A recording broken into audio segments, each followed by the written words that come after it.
I can't be the only one who is getting sick and tired of how games are getting released today. Back in the day, companies used to take pride in their games' releases and would do the best they could, but nowadays it just seems like they don't really care anymore, opting for fast releases, microtransactions, and any other way they can make a quick buck, rather than focusing on bug fixing, quality of life improvements, and just general polish.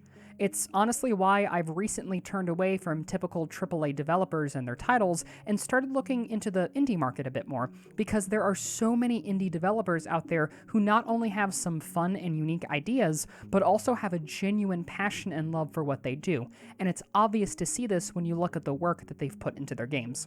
Take the developers at Hyperstrange, for example. I bet you probably don't recognize the name because they're one of these small indie developers who aren't widely popular, but they still make high-quality games. Most of their games have flown under the radar except for two. Their most well-known game called Elderborn, a Souls-like first-person hack-and-slash game, and Jupiter Hell, a roguelike turn-based shooter set in the depths of hell.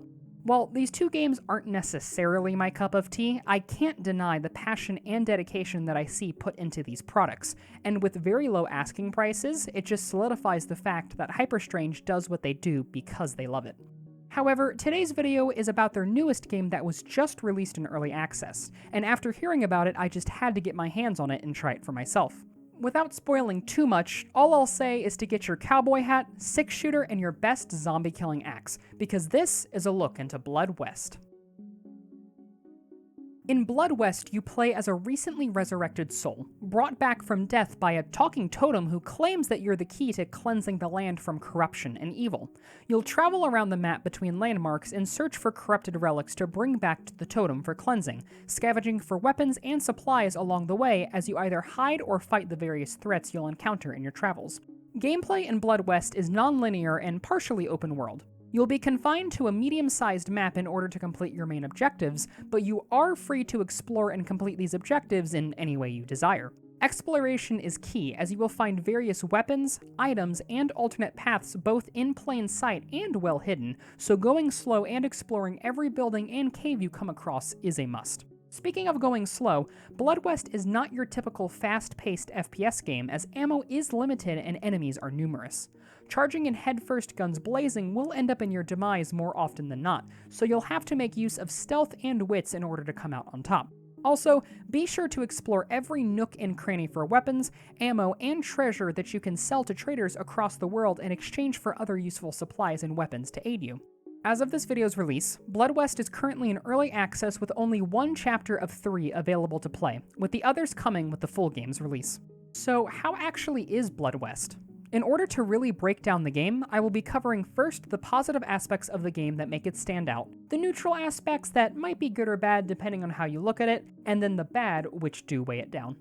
There are quite a few aspects that work in Blood West's favor. While the premise of the Wild West and demons is a bit more on the unique side, it is by no means unheard of and makes for quite an interesting setting. This is a genre that isn't explored much today and makes for a great experience that is both unique through its atmosphere and familiar through its gameplay mechanics.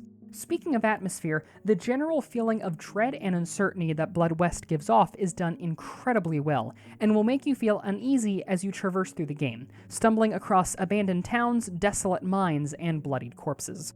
The sound design in Blood West is also done incredibly well.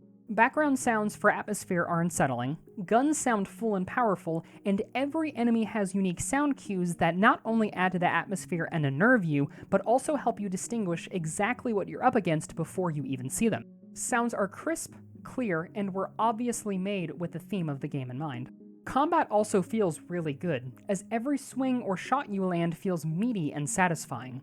Enemies ragdoll when you kill them, which means blasting something in the chest point blank with a shotgun sends them flying backwards, spraying blood everywhere as they do so, which really helps keep the game entertaining even after multiple hours of gameplay. And probably the biggest overall positive— oh my god, look at those Dobon Honkeros. Moving on to the neutral, it is difficult to tell if some aspects of the game are buggy or if they are just poorly implemented. The biggest example of this is throwing weapons like dynamite or Molotovs, which is incredibly awkward in its current state. If you click and hold, you will light the weapon and begin aiming, but instantly throw it. But if you click and let go, the aiming guide goes away, and then you have to guess the arc of the throw. And the only way to get around this that I can find is to do this awkward double click when lighting the weapon to be able to hold it and aim at the same time. The other notable thing is that while Blood West is described as a hardcore game due to limited supplies and overwhelming odds, the game in its current state cannot really be described as such. Enemies are numerous and you do die fairly quickly, but the vast abundance of supplies and drops from enemies removes the scarcity aspect of the game after only an hour or so of play. Enemies are fairly easy to kill if you're able to hit headshots, and even if you aren't, enemies die in one melee hit from stealth, so most enemies can be insta-killed with no problem.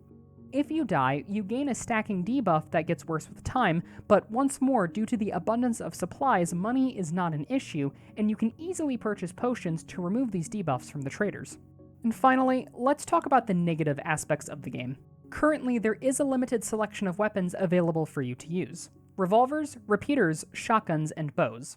Bows are useless for a specific reason I'll talk about in a minute, which only leaves 3 weapons that are able to be used.